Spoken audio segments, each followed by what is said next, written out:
গতকাল আমরা খবর পাই যে পহরমোড়া বিউপিতে বর্ডার ডেপ্লয়মেন্ট জওয়ান একজন বিএসএফের একটি ব্যাটালিয়নে সুইসাইড করেছে। তারপর আমরা ঘটনাস্থলে আসি, এখনও বডি দেখলাম যে সেন্ট্রিফিউজের উপরে। ওই জওয়ান ওনার সার্ভিস ইনচার্জ হাতিয়ার দিয়ে সুইসাইড করেছে।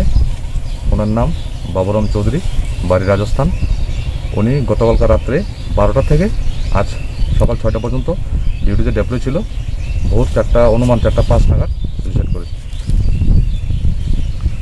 স্যার প্রাথমিক অনুমানে কি মনে হচ্ছে স্যার, এটা কি কারণে এরকম হয়েছে বলে মনে হয়? এখনও বলা যাবে না, ইনভেস্টিগেশন চলছে।